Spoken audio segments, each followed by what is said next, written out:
All right, everybody. Thank you for coming out tonight. We're going to go ahead and get started so everyone can take a seat if they can. For those of you online, thank you for your patience. We're just busy networking here a little bit, but we're going to start the presentation here shortly, okay?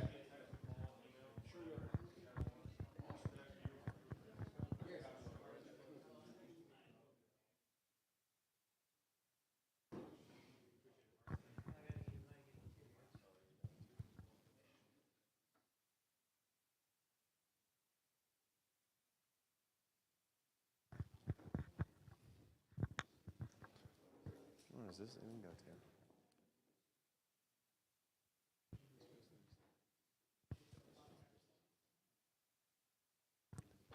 Hey, Anisha.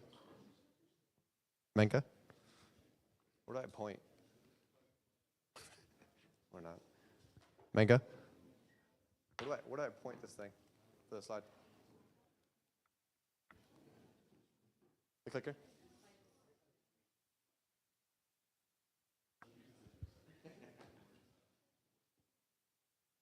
Where the point? It's not.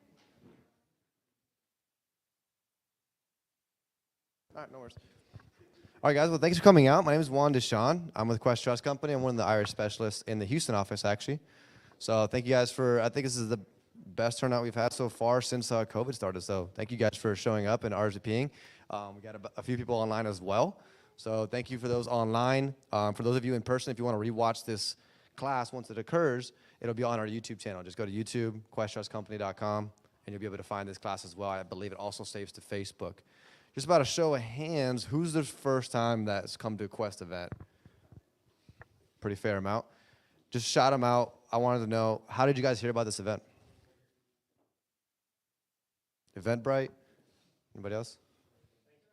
Facebook? Direct email? Direct email. Cool. We're always curious. Thank you, Anisha. Awesome. Thank you.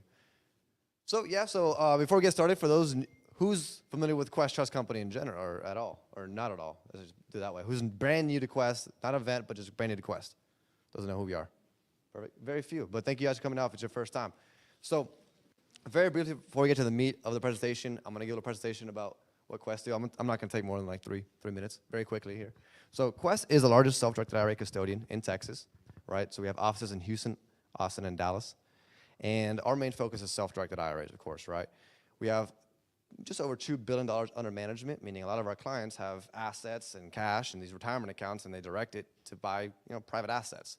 That's what we're here to do. So we have these events so that you guys can network, find opportunities, learn about the real estate market in general, and just, ventures that you may have available to you. And if you do it in your IRA, that's where we come into play, right? So if you're not familiar with self-directed IRA, I'm not going to bore you with kind of everything here, but basically it's an IRA that allows you to invest into real estate or private assets. Right, you're not just stuck to the stock market. You can do other things, and we teach about it. And it offers diversification, tax savings, and just allowing you to invest in what you guys like to do and like to invest into, and hopefully give you guys a better return. So if you guys are interested in that, anyone from the Quest staff can answer your questions and help you out with that. Or, again, come out to our other events. I'll show you a few of our other events that we have towards the end of this presentation. So the type of plans that you see here, we have 7 plans that we utilize. Every one of these plans here might benefit you in a different way, but they can all be completely self-directed. There's plans here that give you tax-free income. There's plans here that gives you deferment, kind of how 401ks work. There are personal 401ks for those of you that are self-employed. And there's ones that you can actually use for health expenses and even educational expenses, right, for your children. So if you're interested in those kind of things and want to learn more, then definitely get with me. After the event, we'll do a little bit more networking again. These are options that you have to invest into, right? Real estate, private entities, promissory notes. Today we're talking to you about a real estate topic, right? So you can do all those things with your IRA account here at Quest Trust Company. And so as I mentioned, the events that we have going on and that you guys want to check out, this happens once a month in person, but we definitely have a lot more classes that happen online. And like even this one you can watch online. We have about 40 people online as well watching this event. So our virtual networking happy hour, I want to shout out this one real quick. If you're always looking for networking, looking for opportunities, either to pitch deals or even to find deals, this is one that you want to join.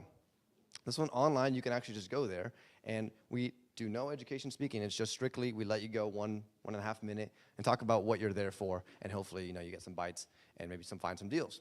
And the other events there, you'll find them on our website, the weekly live classes that we have on Tuesdays, the self-directed IRA Saturdays that are on Saturdays, and always the topics changing, but these are completely free for you guys to join and rewatch on YouTube and Facebook. Sorry, you want to take a picture of that? There you go. These events are also located on the little bar stools. You can find them on the flyers as well. If you're a client of ours and you're referring clients to us or anything, you can get credit to your account. So refer a client to me, I'll give you some money, I'll give them some money, and everyone's happy.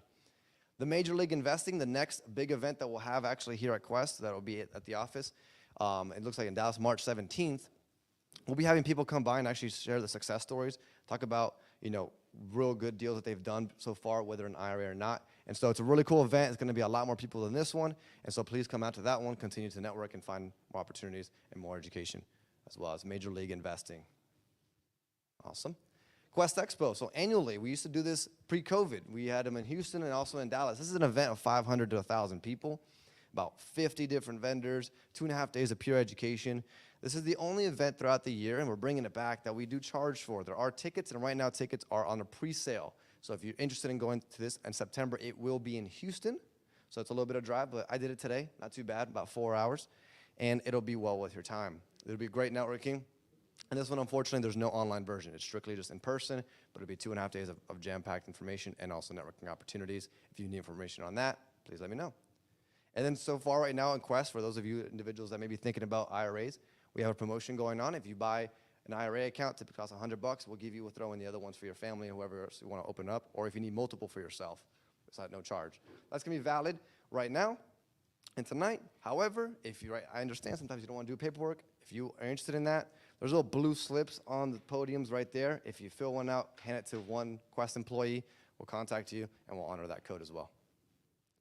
If you want to get in touch with someone, scan the QR code, get our cards while you're here in person as well. For those of you online, just scan the QR code, go to our live chat feature. I think our live chat feature is really, really cool, because typically, if you're going online, you're speaking to someone, I don't know where they are, but here you're actually speaking to one like myself and my team. So I'm actually on there in the chat on certain days, and you may chat with me for quick questions, and if it's something that I can't answer over chat box, I'm just going to say, hey, can I call you?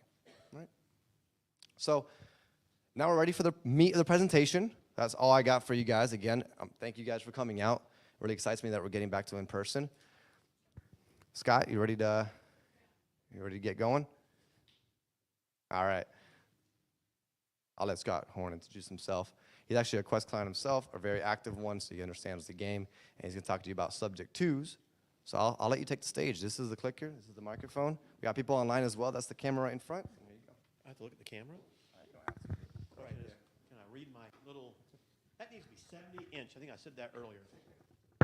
For us older folk who have to do all this. Well, it's not 100 or 99 they said was federal register or not. That's fine.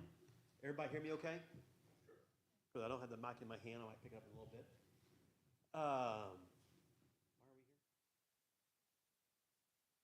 here? So whose day today was as long as my day?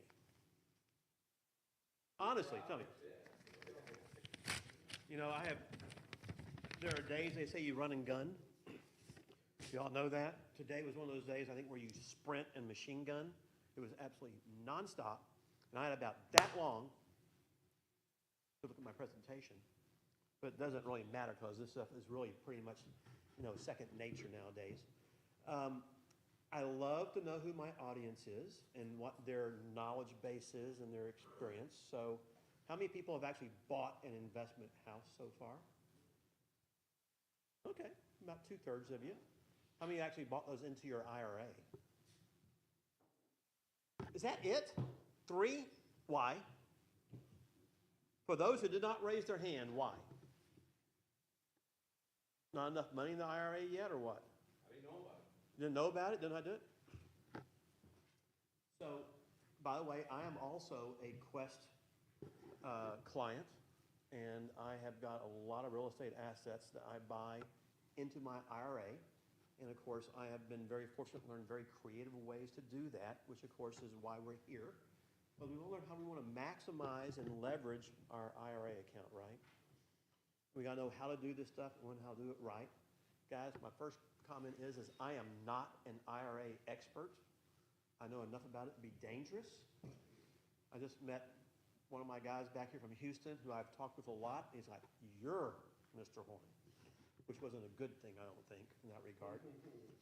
But, what we want to do is we want to learn how to buy houses using creative finance and how we buy those into our IRA. That might be with what we call direct owner financing, and we'll talk about that a little bit. It might be buying a house with creative financing where you buy a property subject to the existing debt. But the key really is we have to buy these properties into our IRA with no liability, right? That's the hard part. That means we can't go to our bank and borrow the money. We can't go to a mortgage company and borrow the money. We got to find another way to get it there. We got to find some way to get a lot of cash into our IRA, one or the other, right? We got to figure out how we do that. Now, once that property is in the IRA, we can do whatever we want to with it. We can lease it. Anybody landlord? Couple? Anybody do Airbnb? Susan, raise your hand. You at least got one. You can do a fix and flip out of your IRA. You can do a owner finance into your IRA, right? But the key is we got to get it there first. So who was around doing this biz back in the 1980s? Anybody besides me? Are y'all gonna make me feel old? Thank you, you're making me feel old. So, in the 1980s, and I got out of law school, guys, in 1984. Real estate crash hit in 1985. Of course, I had no clue what a real estate crash is. I just knew I lost the one job I've ever had for a year. I'm on the street trying to figure things out, where to go. I noticed everything's just crashing around everybody's ears, it seems like, in the marketplace, and interest rates go through the roof. In fact, there were some mortgage rates at that time at 21%. Does anybody remember 21% mortgage interest rates? Two people do. Pretty spooky. Where are they right now? At 2.5% maybe? And 21, big difference. Anybody want to have a 21% mortgage? That's even worse than hard money lending, right?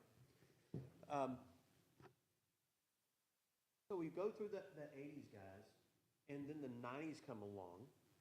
And, the problem in the 90s, it wasn't too much of an issue. We could buy houses for cash. And I'll tell you, in the 1990s, I sold all of my properties using creative finance. Now, I did that for a reason, because if you're going to do high volume, you got to find a way to generate income, and we found a mechanism to do that using creative financing in order to get our properties occupied and income producing. And it wasn't a necessity in the 90s to buy houses with subject to. Now, at the end of the 80s and into the 90s, there was this thing called FHA non-qualifying consumable loans. Anybody ever hear of those? 2 or 3 people have? That's simply where FHA, if you had an FHA loan, you could walk in, take over the loan, no qualifying, no nothing, no lender contact, all with permission of FHA.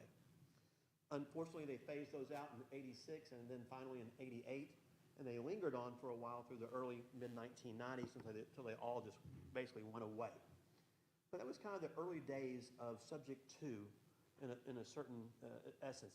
The game wasn't being played at that point in time. So, this one or this one?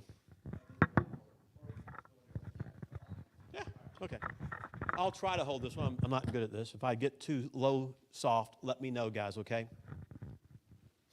So through this, does anybody really know where we are today in the Texas marketplace with our mortgages and what's going on? So first off, 8.8 million Texans are in default of their mortgages. So there's a guy out in the marketplace, his name is Eddie Speed. He's big in the note marketplace, friend of ours. 8.8 million people, as per his data, in Texas are in default. By the way, guys, that's not forbearance, that's default. 30%, in addition to that 8.8, are in forbearance. What does that tell you? It tells you there's a problem out there, right? What is going to come from that problem? Anybody want to take a stab at it? What? Foreclosures? Maybe. Something's going to happen. Recession, foreclosures. Will it be like the 2008, 2009 crash? I don't know. But the bottom line is something is going to happen. And what we need to know as investors is it is a potential opportunity And again, how are we going to take advantage of that opportunity? Something has to give. At some point, the government stops giving everybody money. If they don't have their jobs and able to make their payments going forward, what are they going to do?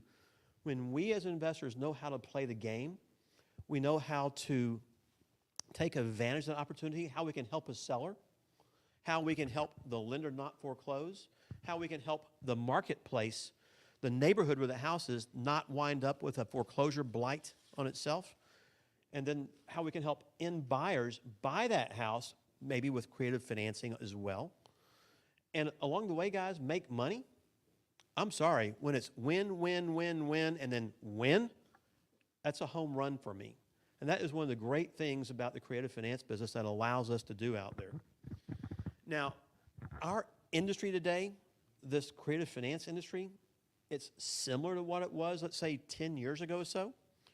You know, everybody goes, back in 08, 09, you could not get a loan to buy a house if you tried, right? Most of y'all probably didn't try to do that, but it died.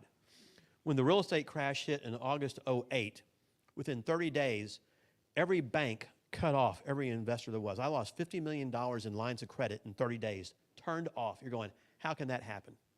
It did. 30 days later, every homeowner lost the ability to buy a home. What was the solution? You might want to take a guess.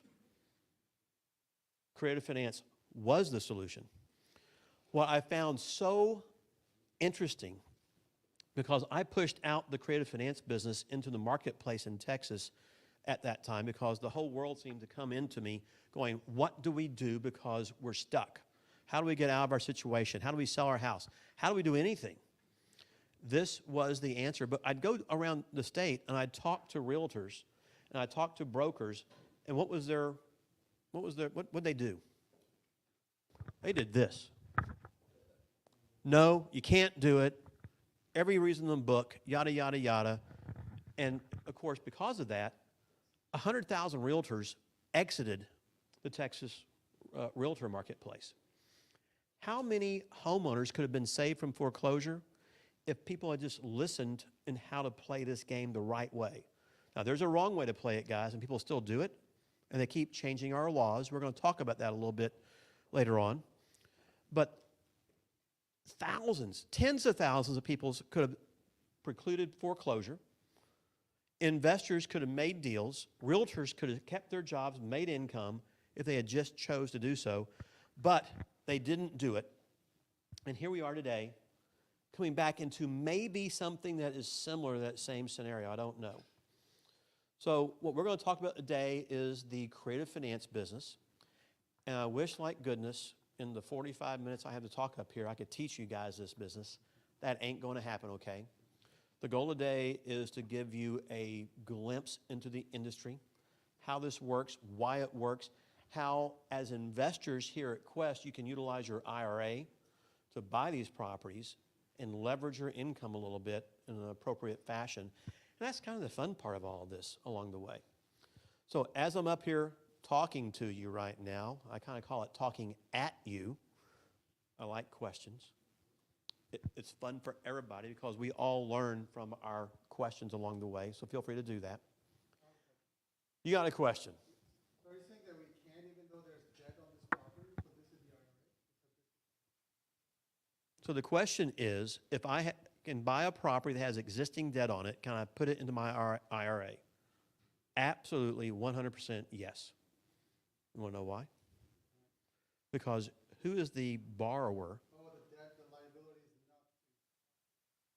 The liability is not to IRA. The original seller still has the obligation on the note. We have a moral liability to make the payments that we take subject to. Don't have a legal liability, right? So we can do that. So we'll go through all that. There is absolutely no way I can read that. You know, I'm not as young as I used to be. I'll try to keep in front of the camera a little bit. So I'm going to look this way somehow. So what we want to talk about is, and again, guys, I have learned that over time, I'm not necessarily an investor or anybody gets up here and tries to sell things to y'all. I have learned that I am much more of a teacher, and it's a lot more fun to teach people how to do this business today. Again, this is at least a 1 or 2 day course. I will tell you, coming up in early April, we are having a 1-day course here in the Dallas area. Susan will talk to you more about that a little bit later on. And if you really want to learn the ins and outs of this business, I would suggest maybe you consider coming to that at that point in time, something to think about. So let's talk about what is owner financing. So again, it is where our seller is the financing source. It means we don't go to the bank. We're not going to a mortgage company. We're not going to a private lender. That seller is going to finance us the property. Guys, 99.99999% of the time, the seller is not going to ask you for personal liability, which means you can put this transaction into your IRA. It's important to know there are 2 basic types of seller financing. It's one where there is no existing debt, and that simply means you cut a deal with the seller in whatever terms you do so. They agree to be your bank and finance it for you. They carry back a note and deed of trust.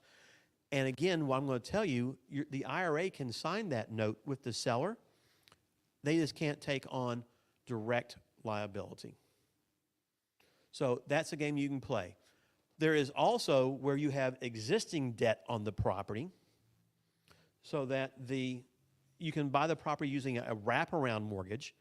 What that means very simply is that there's an existing mortgage and a new mortgage wraps around that mortgage. So you have a $100,000 existing first lien. Maybe you have a $150,000 new loan that you signed.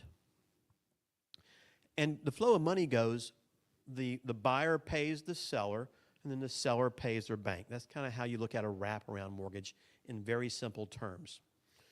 And of course, the other one is indirect, which is, we call it a subject to transaction. And that is where the seller has an existing mortgage and we agree to make their payments on their behalf. Pretty simple, okay? Now, a lot of people think you can buy a house sub to, there's no issues. And guys, usually there aren't. We don't have any direct fiscal liability like, is that Razor? Razi. Sorry, Razi. Looks like an R a little bit, like Razi was asking earlier. But we do have that moral liability to make the payments. One of the things that we do in our law firm when we close these transactions, I require that seller to be protected with a deed of trust. We are always going to protect our seller. I see a lot of investors still to this day who take a deed only, and all we're doing is creating a problem in the transaction. I have a deal right now that came out of Houston where another lawyer, I'm not going to say names or anything, closed this transaction between a homeowner and an investor. All there is in this transaction is a deed from the seller to the buyer. There is no vendor's lien. That kind of creates some ability to foreclose through that vendor's lien. There is no deed of trust. There is nothing else. This deed says that they were going to assume the loan, but there was never an intent to assume it. It was supposed to be taken subject to. So that was incorrect. Then in the same document, they say that the seller or the buyer is going to sign a note and a deed of trust. That's kind of like a wraparound. Well, what in the heck is it they intended to do? Was it to do a subject to, an assumption, or a wraparound? I don't know. So we almost wound up in court in that. I did get some deeds of trust executed back to us just recently, thank goodness. That precluded a lawsuit from happening. But again, it's learning how to do this the right way and how we do some things. So I asked the question, what does sub to mean? Because a lot of people don't understand that. Does anybody know the difference between owner financing and seller financing? What's the difference? I saw you shaking your head. Come on, Jabs. No, owner financing and seller financing. You're wrong. Does anybody want to guess what the difference between owner financing and seller financing is?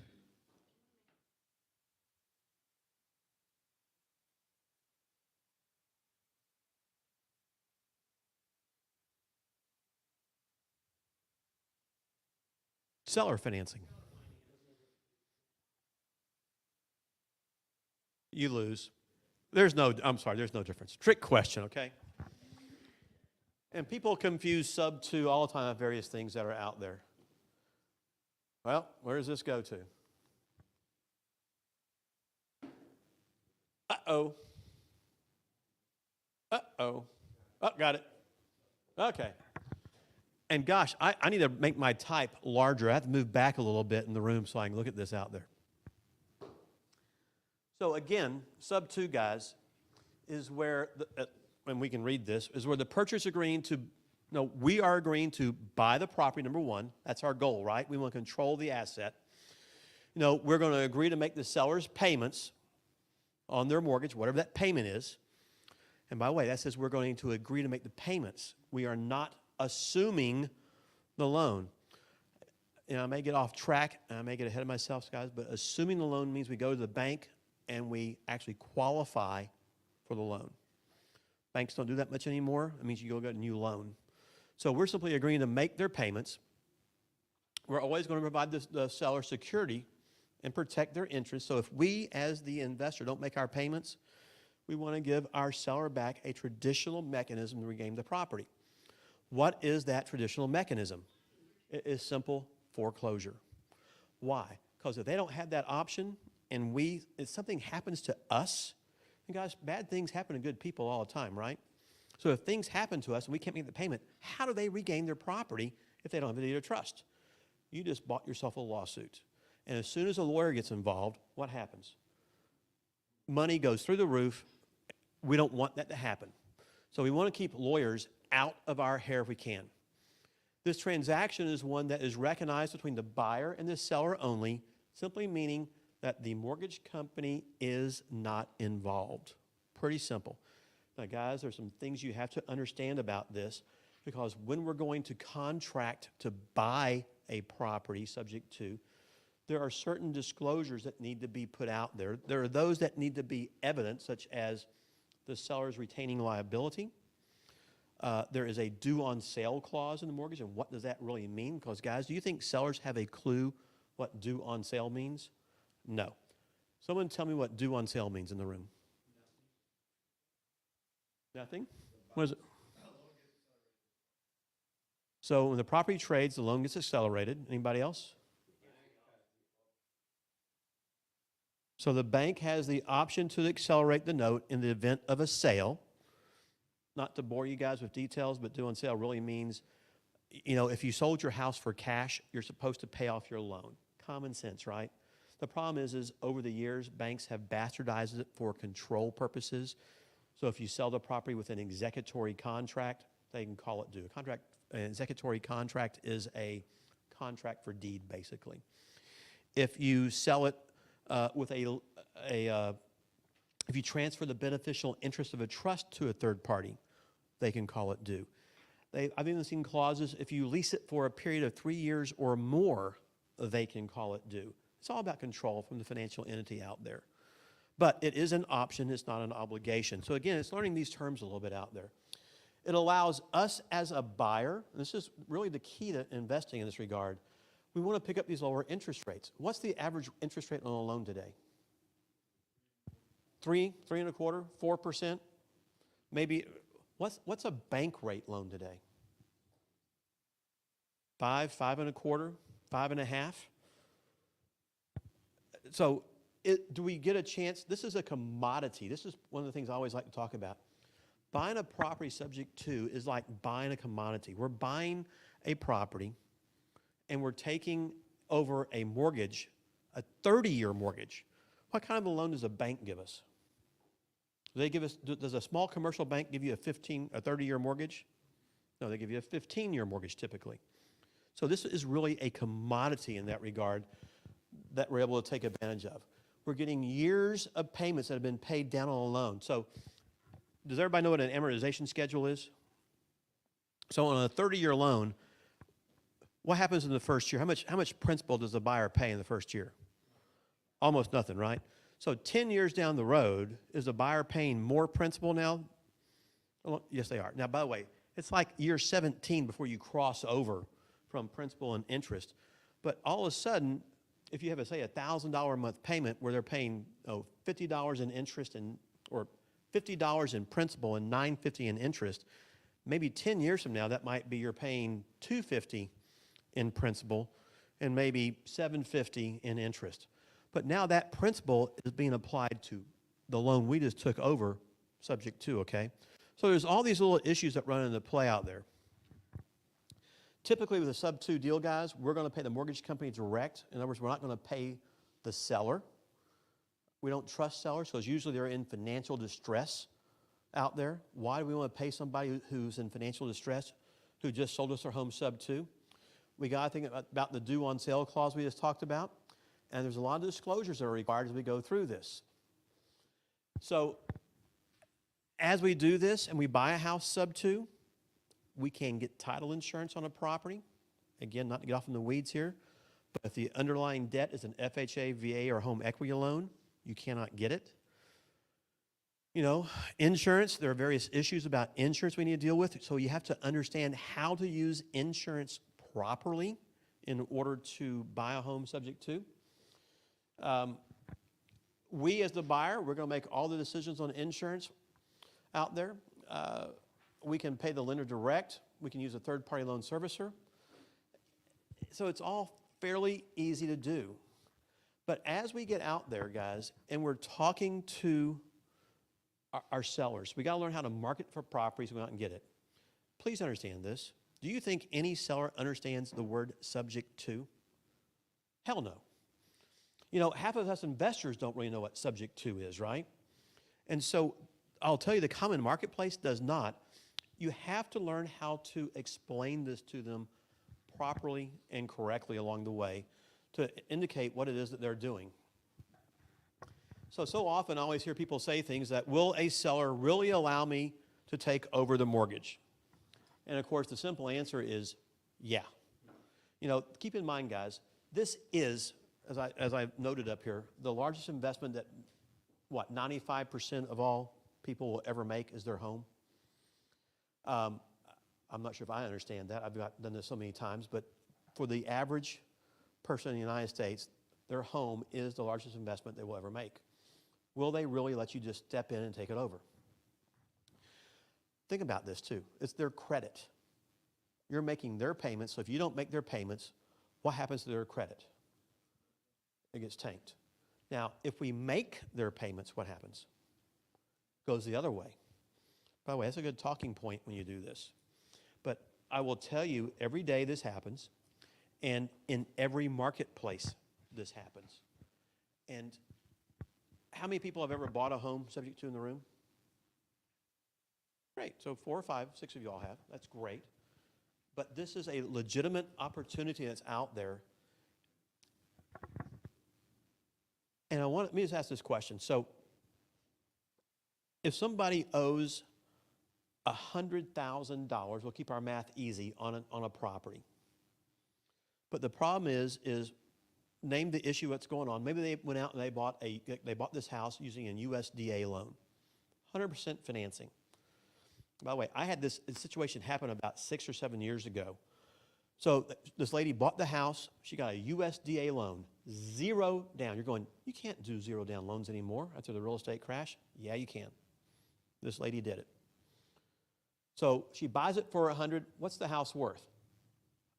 $100. Who in this room wants to buy that house? Is my first question.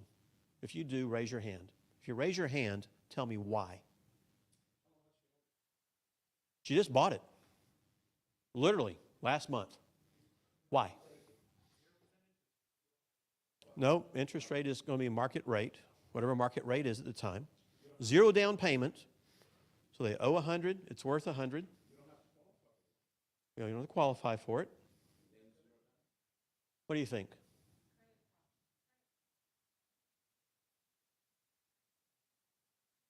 Well, why do you want to buy it though?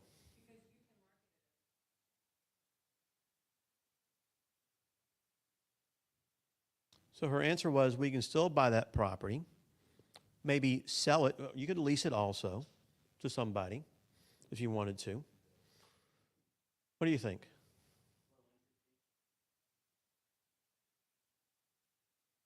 So one of the fun things, guys, about the creative finance industry, and using that, by the way, this young lady did not talk to me. I tried. What do you think happened to her loan? It got foreclosed on. This was a real life example. She buys the house in It was in Seagoville where she bought it. Literally within 2 weeks from the time she bought this property, she got transferred to, and her new job was Northwest Fort Worth. Without traffic, almost a 2-hour drive to get there. Y'all figure out what it is with traffic, okay? She was stuck. If you were a realtor talking to her, what are you going to do? I'm sorry, I can't help you. You need to bring $10,000, $12,000 to the table to close for commissions, title fees, yada, yada, yada. This lady didn't have it. That's why she got a 0% or a 0 down payment loan. Things like this do happen in real life out there, okay? But the subject to game, and our game changes in the marketplace. Using that example, it is a cash flow game. Why? Maybe that loan had a, let's say, a 5% interest rate on it. If you learn how to play the creative owner finance game where you sell it with the owner financing, what's a house worth to somebody, guys? Simple answer. What someone's willing to pay for it. So could you sell a house that appraises for 100 for 110? Simple answer is yes, you can. Could you get a down payment? I'll just tell you that down payment in this marketplace is about $10,000 to $11,000. You get $10,000 down. Great. So maybe you got to pay a month or two of interest in marketing. Maybe you got to pay some other little things. You can put some cash in your pocket. But what can your interest rate be to your back-end buyer? Is it going to be 5% or 6%? No. It's probably going to be 9, 9.5, or 10 for a low-rate loan. For a $200,000 loan, it might be 9, 9.25, who knows? You play the cash flow game. So if you, in that instance, for simple numbers, if I sold it at a 10% rate and I'm paying a 5% rate, how much money am I making in a year? Who else is my math genius in here besides him? 5,000. Easy number, right? Who wants 5,000 a year in their pocket with limited liability? We all do.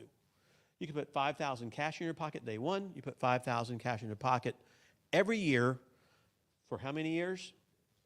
30 years. Okay, it pays your cell phone bill if nothing else, right? Not a bad thing. What if you did that every month, once a month, over and over? Simple game to learn along the way. But these are real life scenarios that happen. And this could be happening inside of our IRA where that income is being generated debt-free, right? Or debt-free. Tax-free. So that's not the good part. So again, sellers all the time allow us to take over our properties. And guys, when I talk through things like this, I do kind of jump ahead, so forgive me as I go through this out there. It doesn't matter what our dynamics are. I want you to think about today. Right now, we're in this extremely hot marketplace, right? Where, you know, sometimes if you're in the right location, the right property, you know, you may wind up with multiple offers on a property. I get it. We did a house up in Canyon Creek, renter in 75. First day I had 15 offers. Second day I had 15 more offers. You had to cut it off. It was way over asking price, way over this. It was crazy stupid. I get it. And you go, no one has this problem out there, right? Wrong. This exists every day in the marketplace out there. And that's what you want to recognize as investors, that this is always out there. Sellers need help. They haven't maintained their property. They can't get a loan because the buyer can't get a proper appraiser on it. This or that issue might happen. They're behind in payments. 8.8 million people are in default. 30% of the homes are in forbearance. Do the math. Just keep rolling it up. All these things come up to help us out there. You know, they're facing foreclosure in most cases we see. They have property conditions. They have lien issues. I'm going to ask a question to the group. If a seller has a mortgage, but they have an IRS lien on the property, can you still buy that property? What happens to the IRS lien? So can you call and get it removed from the property? The answer is maybe. Never a guarantee of that. Are you required to pay that IRS lien? You take it subject to, right? It's on the property. It's going to fall off at some point in time. One of the important parts about learning this business is understanding how liens work, which is what gives us and empowers us with opportunities to acquire more houses. Because you'll see all these things pop up out there: judgment liens, IRS liens, child support liens, others, etc. Retail is not available. They don't want to be a landlord. I bought one house, and my couple was moving to Australia. Do you think they wanted to lease a property in Rowlett, Texas? No. I was the solution for that in their scenario out there. Our key is to learn how to talk this game to them so that we can obtain the asset any way we can. So who's heard that owner financing this way is illegal? Raise your hand, because we've all heard it somewhere along the way in the marketplace out there. And bottom line is, guys, obviously it's not illegal. It's not here in Texas. Simple things we have to learn how to overcome. And these are talking points that we have with our realtors and our brokers and sometimes our sellers. A, it's not illegal. There are contractual issues that arise to do on sale. But as, what was your name? Francisco wisely said, it's only an option, it's not an obligation. In Texas, all you do is look at our contracts, guys. Our contracts have seller finance provisions on them. Have you all seen a little thing called the seller finance addendum here in Texas? Great. Our Texas property code has a provision called section 5.016 that says if you're going to sell a home with an existing mortgage left in place, you must provide a certain form to the buyer. So if all these things are out there, is it illegal? Simple answer is no. We have to learn what due on sale is. We've already talked about that and how to discuss that with a buyer, or excuse me, a seller. You know, I ask two simple questions when I'm talking to sellers when these things come up. What is it that a lender really wants? Main thing is money, right? Do you think they want to own your property, this property? The answer is no. When you ask these things to any seller, by the way, I do the same thing to back-end buyers if I'm doing an owner finance to a buyer. Those are the universal answers every time. I have never heard another response. Simple. And by the way, when they say this themselves and they speak it, the light bulb goes off, they get it. Yes, ma'am. No.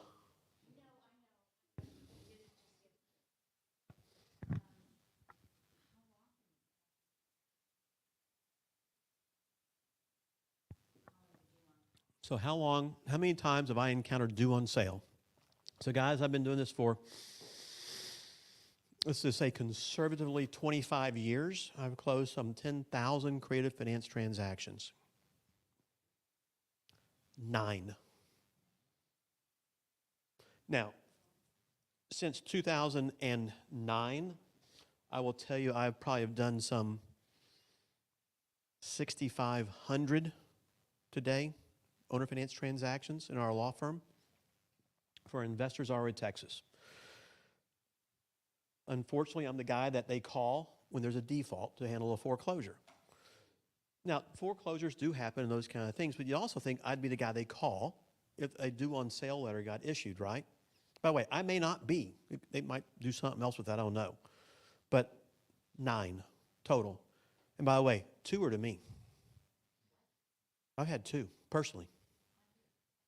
One going back from a deal I did in 2001. Anyway, I won't get into that. Not to get into weeds for you guys, but I will tell you I've been able to get around due on sale every time. But we as investors have to understand this is a risk factor. This is why we disclose things so well. And I have to apologize that I don't have the time to go through all of the nuances of this industry out there. The key is just to whet your appetite a little bit. But knowing how to play the game and what lenders want and how to do it, there are reasonable solutions to that. And that's the fun part. The problem is even though I've been successful 9 out of 9 times, it doesn't mean number 10 I will be. And so there's a certain risk factor that we must be willing to accept and take. Just like our sellers have to do the same thing, so do our back-end buyers. From this point of view, if you've owned it for, at least I'm assuming it's a few years, So the question is, if you've owned it for several years, could you just get a refinance? In this marketplace, probably, if you can qualify. The answer is yeah. So yes, but what do you do about your back-end home buyer? Maybe if you sold it to a home buyer, I don't know. So anyway, there are ways to get around this and do it. There's various solutions. And again, you know, Rozzy, forgive me, I wish I had time to sit down and really delve in more depth on this. But, you know, this is, as I said, is a much longer presentation. I just want to get across to everybody options and ideas. Yes, sir. Quick question on those qualified those times where Mhm. they happen at the beginning, taking over, or So the question is when did the bank call these loans due? Beginning, middle, end, when was it? It was everything. You know, it's learning how to do it the right way, the proper way, proper disclosure, communication with the lender properly, insurance, these kind of things to help us prevent those things from happening. But there's never a guarantee. Yes, sir. Why did they call a loan due? Well, a couple of cases were non-payment. Pretty obvious ones, right? Not mine, but third parties that I did. Again, I don't get in the weeds, but I had one where I closed a loan in 2001 with World Savings, put it immediately in my personal name, transferred to my limited partnership, full disclosure with my lender. I did 50 deals with that one company all at the same time back in that day. 50. World Savings sold to Home Savings, sold to somebody else, and Chase and Wells Fargo wound up with my assets. My agreement was with World Savings that no longer existed. And some young lawyer calls me one day because I had put it into my family limited partnership after 16 years of payments, you know, huge equity, perfect pay history, everything. And this poor girl, this is in 2009 or 10, and they sent me a due on sale letter. I was pissed. How many hundreds and hundreds of thousands of loans do you think they had that were in default? And they're calling a performing loan due. Really? That's the idiocracy of our marketplace sometimes and of these lenders. There's not an answer out there. I'm not going to bore you guys with a lot of this stuff out here. I will tell you there's some new laws in Texas today, and I'm not going to get in the weeds on this right now. It's called the wrap lending law, basically. Senate Bill 43. If you do 3 or more wraparound transactions in a 12-month period, all these rules and regulations will apply. I'm not going to get into that right now. It is a law. As of 1/1, we'll steer you to the right website, where to go to get information on this and help you with those kind of things here in a little bit. I'm not going to talk about the SAFE Act or Dodd-Frank and all those kind of things. What we've got to learn, though, is when we're buying a property, guys, it's either going to be a commercial, 5 minutes? I got like 2.5 hours left. It's either going to be a commercial transaction or it's going to be a consumer transaction. Commercial transaction for us as an investor, it's the Wild West. There are some property code issues you have to know today. With the new Senate bill, they added one more to our list we have to understand and know. If it's a consumer transaction, that's when we deal with regulations on the back end. That's not going to be a sub-2 to the consumer. That's going to be a wraparound mortgage in most cases. And that's where all the highly regulated issues come into play. I am going to fly through this because I have 5 minutes. Of course, once we buy our property, subject to, we can do whatever with it we want to do. We said fix and flip, lease, wraparound, Airbnb, whatever it might be. We want to have a strategy. When we're buying our house sub-2, we talked about this briefly already, that we are buying the property. We're buying long-term financing instead of short-term financing, lower interest rate, many, many years paid off on our mortgages recently. Guys, I bought one house one time. They had 4 years left on the mortgage. Now, my payment was a lot higher. I gave the seller a little bit of cash. I gave the seller a note. It was a great deal. What happened in 4 years? That loan was gone. It was a home run. You don't see that too often, unfortunately. We're buying cash flow. The subject to game, although it used to be, for instance, back in 2009, 10, 11, 12, was an equity game, today it's really more of a cash flow game, and it's understanding how we play that cash flow game.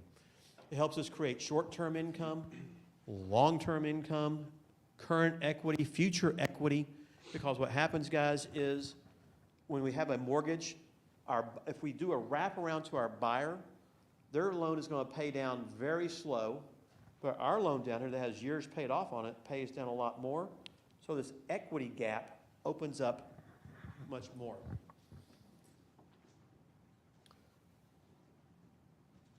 This whole thing is a different way of thinking, as I just described about the cash flow. And I want to give you all an example. I want to whet your appetite a little bit on how a transaction can work and how you can buy this into your IRA as well. So we have a house that at this time was worth $210,000. That was the appraised value, or what we thought the appraised value was. The rehab was every bit of $25,000. It had a first mortgage of $123,000. It had a second mortgage of $36,000. Now the second mortgage was a HUD mortgage. Has anybody in here ever seen a HUD mortgage before? Yes, no? A HUD mortgage stems out of a loan modification. Oh, everybody, has anybody heard those commercials? Free, whatever the commercial's about? Free money, zero interest, zero payments until the first lien comes due. This lady who owned this house is another $15,000 behind in payments. So guys, add that up. 123, 36, 15, 25, 195, something like that, right? No, more than that. It's about 190 something. Yeah. This house is only worth $210, and you ask the question, what investor would buy that house? And there's not a cash investor in this room who would buy that house for cash, because your cash price on that is $140, maybe $150. Can she sell the house to you? No, not for $140, $150. She can't pay the mortgage. She doesn't have any money. These people, they're dying on the vine. This is not an unusual circumstance you see in the marketplace. I will tell you, this is what you typically see in the marketplace, okay? So does anybody in here want to pay cash for this house? Who wants to pay $195,000 for this house that's worth $210,000? No one. Who would buy this house sub 2? Okay, those who have knowledge would do it. I will tell you, most people, when you see this example, they go, are you kidding me? No. We bought the house for $120, subject to the debt, subject to the first lien of $123 and the second of $36. Please note, I'm only making payments on the $123 loan, okay? But to buy this property, I needed $40,000 in cash. I had to have $15,000 to reinstate the mortgage, and I needed $25,000 to rehab the house. Maybe I needed a couple of $3,000 more to pay some interest carry along the way on that $123, right? Now, you can use your own cash in your IRA. Maybe you can borrow a second lien from a private lender where you have no liability. Got it. We borrowed private lender capital, handled the transaction, and I did the rehab. I sold this house, guys, in 3 weeks after the rehab was done for $240,000. And I got a $24,000 down payment. So I had to pay some commissions, some fees, some whatnot. And I wound up with about a $23,000 or $24,000 second lien on the property. That could be money I borrowed from a private investor or my own cash, one or the other. So along the way, this property generated $1,000 a month positive cash flow. Okay, well, I don't like hanging my private lenders out there for a long time, so I accelerated that first lien mortgage of $24,000 at an 8% interest rate. And how long did it take me to pay off my second lien lender? 2 years. Actually, 25 months. Well, actually, the third lien. Remember, I'm not making any payments on that $36,000 loan. Zero interest, zero payments, in this case for 26 years. It was a unique little scenario. Paid it off, and now for the next 26 years, I'm making $1,000 a month, and I generated $65,000 of legitimate equity. Now, I didn't have that originally, but once I paid off my second lien in 2 years, I had $65,000 of equity. So if my borrower refinances, what am I going to make? $65,000 at refinance. If I had paid $195 cash for this house and it's worth $210, and I sold it retail, what would I have made? This is a toughie. What does that represent? Zero, right? By the time you pay commissions, fees, et cetera, you got nothing. This is the game you want to think about for a moment and how this game works. How can we buy houses into our IRA, leverage our assets, limited cash? Now, unfortunately, what you see in today's marketplace is you see borrowers who have, how did I do that? Who have limited to no equity, but some may have equity. You see borrowers who are behind in payments, houses in repairs. Back in 08, 09, 10, 11, we could take over loans that were current in payments, big equity, immediate cash flow, things of that nature, no money out of pocket. Our marketplace changes from season to season. And what we need to do is learn how to play this game. We're in a season forthcoming that I believe is going to be a great opportunity for us. How can we buy these into our IRA, leverage our assets, limited cash, using our own cash, maybe using private capital, so we have, again, no personal direct liability, a non-recourse loan, and put all this money back into our IRA that allows us to make more money. Guys, this is a phenomenal game to play. It's how you leverage your capital, and it works. The key is understanding how the game plays out. There's a lot of moving parts. 45 minutes up here, I can't talk to you about any of them. It's hard enough just to do this thing. And again, forgive me for having, diarrhea of the screen up here on all the things that we do. But we've been around the block for a day or two. We'd love to help you guys on anything you got going on out there. We are real estate and title attorneys, and we are 100% investor oriented. That's all we do. We don't go out and seek retail transactions primarily. We are real estate investors under S2 equities, so we are a buyer. We even partner transactions with the right people, with the right deal out there. We bring things to the table that you guys may not have the opportunity to do at this point in time. We are the Owner Finance Network. Owner Finance Network is a vertically integrated company that incorporates legal and title services, Note Pro if you need help structuring a transaction. It incorporates the loan processing of that borrower, loan servicing, and this new wrap lender mortgage company that we act as to alleviate you of liability if you're doing wraparound loans today. We are goat funding. I'm the old goat. This is Lamb Chop over here, for those who know who Lamb Chop is. We are a hard money lender. You probably don't know that back from 97, 2009, under Funding Partners, I was the largest hard money lender in Texas. Guys, we get this game. We're back in the game a little bit. Our rates are 7.99%. 3 points, 1 up front, 2 rolled into your loan. Market that out and see what's going on with our competition. You'll find we're one of the lowest rates in the marketplace. We are the Subject to Academy. Guys, this is, I know it's a little pricey. It's $99 a year.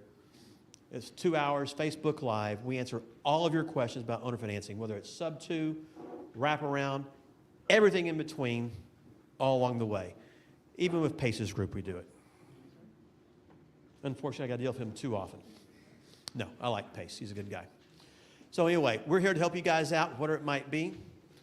And I was told I needed to open the floor up to questions. Yeah, those online, by the way, stay tuned. We're going to do some questions, and then I'm going to respect everyone's time. That by 8:30, that's the promised time of closing. But what we're going to do after questions is also anyone that's interested in kind of quickly, I'm talking like 20, 30 seconds, say what you're here for. We'll allow you to do that too. But we'll select a few questions. Also, y'all online, send the questions in. We'll say them out loud for you here. If you have a question, raise your hand. I'm going to give you this cool box and talk into it. Thanks. Who invented that box? No idea, but it's genius. All right, what's the question? All right, there you go. First off, you got to tell them how you got your name. Okay, all right. So I'm Jabs Carter. My name is Jab, Jabbar. J-A-B. Jabs, How do you get a name like Jab? Jab. Yeah, I used to box, so that's why everybody calls me that. But I had a quick Were question. you like the extreme featherweight or something, or? Yeah, I was fighting at 132, lightweight, super lightweight, little butt and everything. You're So- skinny, okay? This is- Thank you. No, but my question was, I'm working on this deal in Atlanta, and I see that you were just talking about that you could close or you could help structure a deal. No, this deal isn't in Atlanta. It's Augusta, Georgia. Well, that's Georgia. Okay, Georgia. By the way, I have to go there to help you out first, okay? Perfect. It has to be in April. I need to go there with you. Okay, perfect. That's when we're set to close, April 6th, You know what happens in April in Augusta? my birthday, and then Would somebody please tell him what happens in April in Augusta? The Masters tournament. oh, so then we can go to The hardest ticket to get in all of sports, I think. Just do it, hey, I'm game. He'll carry your bags. Let's do it. You But, learned something new tonight. So the question was, would you be able to, because I just seen the new rules and stuff like that, we can only like owner finance maybe 3 deals. So the new rules only apply to Texas. Okay, So the question is can we help you with transactions outside of Texas? Yes. we can. okay, perfect. That's What we it. do very simply is our disclosures work nationwide because the transactions are the same. Buying sub-2 or selling with creative finance. I just can't I can't draft your legal documents in Georgia. So we go to the local RIAs. We find that local attorney, kind of like myself, who is the real estate investment friendly attorney who might be able to draft the note, the deed of trust, the warranty, whatever it might be for us. Obtain that, and then we actually act as your escrow agent in that regard. And again, we can help you talk to your seller, to your buyer, wherever it might be along the way. Because again, the game is the same wherever you go. And the facts are the same. Due on sale is the same. There could be some little, Texas again is one of the hardest states to do this because we border Mexico and various issues come up and we have a lot of greedy people that create a lot of problems. I'm gonna get on a soapbox for a minute. One person changed our contract for deed laws back in 2001. One. About 3 people changed our lease option laws in 2005. That's it. The whole state, 3 people. One person out of El Paso changed our wraparound laws again and created more issues that come up with the property code, those kind of items, and finance code. That's all it takes. So all I ask everybody to do is learn how to do things right and do things right. It's easy. These guys that are greedy to do things wrong, they're going to be flash in the pans at the end of the day. All right, next question in the crowd before we jump into the online peoples. You need to work on those tickets, by the way, okay? Good luck. They're probably about 10,000 each. Yeah, there's a little more. Maybe than 20. that. Yep. All right, so just for clarification, it is my understanding, of course, that to do let's say a real estate transaction under an IRA, you cannot do it with traditional financing because of the fact that you will be personally liable. Correct. So you need to have a non-recourse loan, and that's doing subject to would be considered non-recourse because it's non-recourse to you. So a subject to loan is considered non-recourse. Correct. Now, If you buy a home direct from a seller with, say, seller financing, where they don't have existing debt, you have to make that loan non-recourse for the IRA purposes. correct. Now, your example mentioned I think there was some sort of other financing involved, or one of the examples, I believe, Maybe mentioned private lending. So it's private lending, so it's non-recourse also then. If the IRA signs the note, it has to be a non-recourse note. Got it. And again, if you're going to pay your private lender off in 2 years, 18 months, and they're in a secured lien position on a property, they're going to be pretty happy with that. I will tell you that's what we do on all of our properties. I've been very fortunate in my years, and the banking laws all changed in 08, 09. Before that, I did 7,000 no money down loans. No money down loans. Today in the banking world, can't do that. It's 25% down pretty much across the board wherever you go. Do you think I'm putting 25% cash up on every deal? If my business partner would ever play the lottery and win, I could probably do that, but she refuses to play. Somebody have a conversation with her, please. But no, so we use private capital. And it's just learning how to structure the deal right. Someone tell me real quick, how do you find private capital? This is a trick question.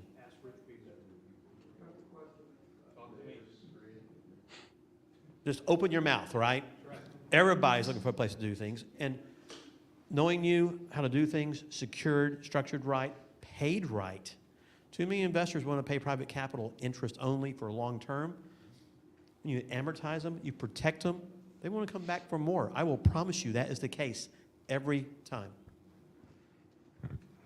All right, we got time for one more question or two quick ones. I got one over here. Anyone on the left side? I haven't done the left side yet. Anyone got a question on the left side? No? Online, we were good? So. What's the question? No. Question? Okay, no. What's your question, Razi? I'll repeat it. Two? You want a twofer? So one was talking about trying to do things ethically. The seller, what if down the road the seller wants to buy another home or rent a home or buy a car? How is that handled from our side? So Razi, a very good question. The question is when we buy a house sub 2, eventually our seller may want to buy another house or do something in that format. How does that affect them in some format? Is that a fair question? So keep in mind, typically if we're buying a home subject to, do you think our sellers have sterling credit? Probably not. Do you think they're in distress somewhere? Typically they are, one way or the other. So first off, when we buy the home sub 2 and we start to make their payments for them every month on time, what happens to their credit? It rises. If they're behind in payments and we bring that loan current, what happens to their credit? It rises. By the way, great talking points when you're talking to a seller about buying a home. So if they're already in distress, do you think they're going to be buy a house next week? No. Credit, guys, tanks a whole lot faster than it comes back up. It takes years for it to come back up. That's why you always want to make sure you preserve your credit the best way possible. So it's not going to happen overnight. They think it's going to, but it doesn't.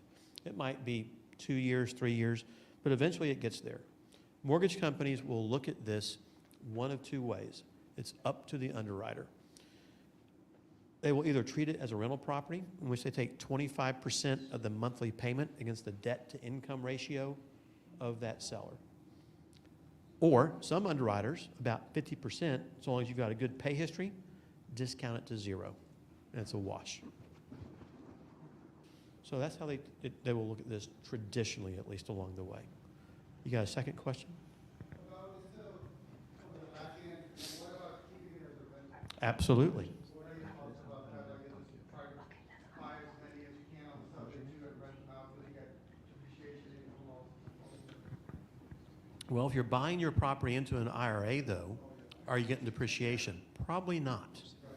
But you get the income and you get principal reduction. Yes. Could we get this, right now we're in this hyper inflation period where things are going up in value very quickly. It won't last forever. It will tank. It will tailor off and come back down. Will it go down like 08, 09? Who the heck knows? I don't know. But it all goes back into your IRA. You can rent it. You can Airbnb it. You can owner finance it. You can do whatever you want to with it. You can fix and flip it. That's the beauty of the whole thing. It's whatever floats your boat and what fits for your investment model. Personally, I prefer to hang on to it because it is literally a commodity that you cannot recreate. That's kind of the beauty of playing the game sub 2. You cannot recreate this.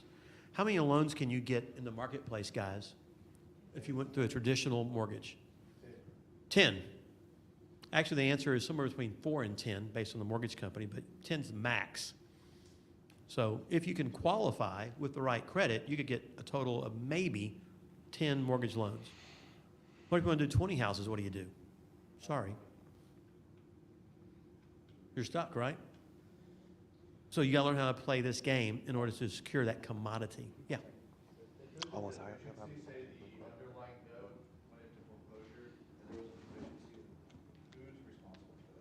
So there is a deficiency when you're buying the property. Who's responsible for it?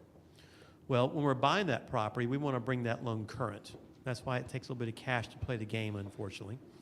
And so we're going to reinstate that loan at closing and make sure that it's current. And we're going to get that in writing from the lender to ensure that that's taken care of. Once you get that done, what you do on the back end is up to you. All right, guys, I'm going to interject here. I'm going to wrap up the questions just because respecting everyone's time, but I know there's some questions. I'm going to leave some time for networking as well, so you can still get on one-on-one and stuff like that. I'm going to exchange One business last cards. question here. What you got? Last one. Well, I had a situation, like Roger was saying there, where people did later on, about 3 years later, they called me and say, are you gonna pay the note off? Because we're fixing to buy another house. Now, if I'd have known what you told me now, I could have just told you that, but I didn't. So the question is that, what was your first name? I'm sorry? So Jim had a situation where he had bought a home sub 2, and 3 years later, the buyer says, I'm going to buy another house. You need to pay my loan off. Well, trust me, sellers have short-term memories, which is why we over-disclose. The whole business, guys, of the creative finance world is about disclosure. It's 90% disclosure and understanding how to talk the game to both a seller and to a back-end buyer. It is 10% documentation, notes, deeds of trust, warranty deeds, etc. Train monkeys can do it. I have a huge issue with our marketplace out there because a lot of investors, they go to a title company, they think because they went to the title company, everything was done right. Absolutely not. In fact, in this new wrap lending bill they created, one of the requirements is you must close these transactions in a law firm or a title company, or the transaction is void. Not voidable, void. Okay, that's not good. Why do they put title company in there? I think that's absolute ignorance, unless it's the strength of the title company lobby, maybe, I don't know, which could be the case. Because title companies, they're not allowed to explain anything to a buyer or seller. The attorneys at a title company, if they don't practice this as traditionally, they don't understand it. And I will promise you, as a title attorney for 30 years, and I know all the players in Texas, they don't get it. They have no idea what it's about, and they don't provide you disclosures, things you need to do. If you have mentors along the way, like here we got Pace Mortgage Group or other groups who help train this, they help you understand things you need to do, but do they get all the state disclosures right? Like Texas's underlying lien disclosure, the new insurance disclosure, in English and Spanish, or any other language that you negotiate the transaction in. Are they teaching you that? Quick answer is no, okay? Already know that. That's why he refers you guys to us over here. But at least he knows where to go. That's the good part. So all these kind of things we have to understand and learn. That's why we try to do our one-day classes out there, where we really try to help you guys understand how to buy and sell homes using creative finance. Try to teach you guys all the ins and outs. And I wish to goodness I could charge you guys like $8,000 a pop for this, but we don't. I think we charge $299. It's really high rent. But anyway, we would love to help you guys. Any of the services we provide out there, we try to educate our investors in how to play this game, whether it's individually or within the scope of your IRA, either way it might be. Take a minute, check us out. Susan, you already handed everything out, kiddo, or what? I did, everybody. The class will be here at this location on April 2nd, and we're just put it live on the website. It's $299 for the entire day, includes breakfast and lunch, and you can bring a business partner or a spouse for an extra $100. So when is it? Saturday, April 2nd, and we only have 50 It was going to be spots. April 1st, but what's April 1st? You may not get your money's worth it that day. So it's going to sell out quick. So if anyone has an interest, go to the website and sign up. We would love to help you guys out with that. So April 2nd is the one-day owner finance class. And again, I'm just going to reiterate this, guys. What's fun today at my stage of investing out there, and I know I didn't tell you guys what all I've done, but I've done a lot of deals, and I just have a lot of knowledge base. It's fun to give back to our marketplace today. It's fun to help people understand this, how to play this game the right way, and how to truly create wealth utilizing creative financing in some format. Hopefully y'all can come join us on April the 2nd. No April Fool's jokes, in that regard. talk about your Facebook Live. I handed it out. We have the Subject to Academy. Every It's other week, 2 hours, Facebook Facebook Live. Live. Answer all the We questions answer you all your want. questions. So I always like to say this. As a lawyer, I love to charge you guys $350 an hour. For $99 a year, y'all decide what's cheaper. That is. Anyway, thank you so much for indulging me for the time up here today. We appreciate it. We look forward to helping you guys and talking to you about anything we can. Thanks so much. Thanks, turn it Scott. over. Yeah, thank you. Everyone stay in their seats. Thank you. Thank you. Great presentation. So those of you online, stay put real quickly. So that was an awesome presentation. We still got some time here. What I wanted to do, who in this room, raise your hand, came here for like a specific purpose, wanted to kind of say something in front of everybody here to network. Maybe if you're in the room, maybe a little quick, little 30-second pitch. I always got one here, right? I'm gonna let y'all come up. Again, Quest, by the way, does not endorse anybody or anything like that, but this is a social. I want everyone to be able to network properly, and then y'all can hand out business cards and talk and stuff like that while we have some time here in the office. So if you run quickly, 30 seconds, wanna give anything? Talk about? Wanna come up? Yeah.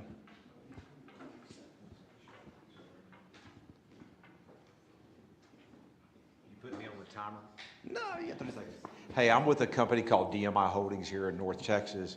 Brad, would you hold your hand up, please? Brad is one of our team members. We've been a part of Quest now for, 15 years or so. We got in business late 2008. We've done over 15,000 multifamily doors. We're in the process of just launched a new fund. We've got about 5 deals we'll be doing in the next 60, 90 days.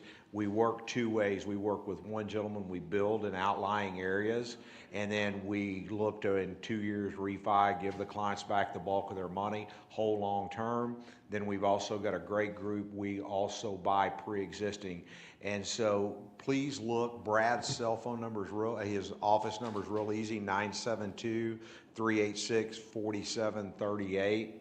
You know, one of the great things happened to me, we had a project right here at Preston, Arapahoe. I had it in my Roth IRA Quest. We sold it at the end of last year. God, we'd got all of our money out in about 2.5, 3 years. Sold it and it annualized over a 33% return in my Roth IRA at Quest. You know, touchdown Texas, you know, hook 'em horns all the way, you know.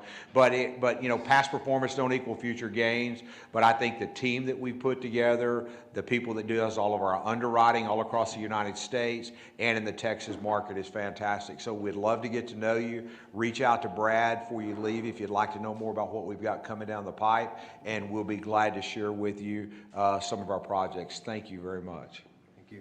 Thank you. Oh, one more. That's guys, last one here, and then I'll let y'all network a little bit. This is pretty cool. Yeah, it's cool. Hello, everybody. My name is Cameron. I'm with Civic Financial Services with Ben and Lawrence in the back. We are institutional private money specializing in non-owner occupied, fix and flips, rentals, portfolios, non-recourse loans under 1.5 million, up to 80% cash out on refis. But yeah, we're specialized in investors, so if you guys have any questions, I know I've handed a couple business cards out, but if anyone else has any questions or would like a business card, we'd love to hand them out and service you guys, so thank you. Cool. Well, thanks again. Go. You want to come up? Yeah. Let's go. Yeah. Almost go. You kind of last minute. You bumped me earlier, so. Okay. Kyle King, I'm with Met. Is there a speaker in this? Yeah. Wow. What's up? So, Metro 57 contractor renovations. If you haven't run into a problem, I've seen it, I've fixed it. I earned every bit of this gray hair. So, multifamily is my primary business. I have clients that have 300 doors. I got clients that got 10,000 doors. I do single family remodeling, case by case basis. If you run into something that's scary, you call me. I got the engineer, I got the architect, I got the guy that crawls under the house in the scary spot and gets the thing fixed. Just want to let you know, there's a resource in the room. Come see me if you want to talk. Sweet. So yeah, thank everyone for joining. Thank you online for joining. You can rewatch this on YouTube actually. Keep a lookout for all of our upcoming events. The more in this classroom, there's a bunch of them coming up and the ones on the line. And a bunch of IRA things were mentioned today. If you guys have any questions on that, I'm your go-to guy. My name is Juan Deshawn. Please let me know I can help.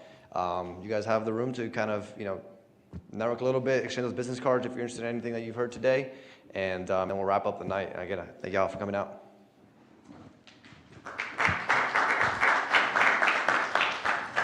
I don't know how I turn this thing off.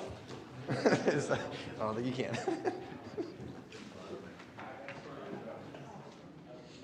Learn anything? If there's any wholesalers in the room, I Ooh, got I a don't know. contract. Any wholesalers in the room? Come speak to this guy in the gray right here. Yeah, no worries. Absolutely.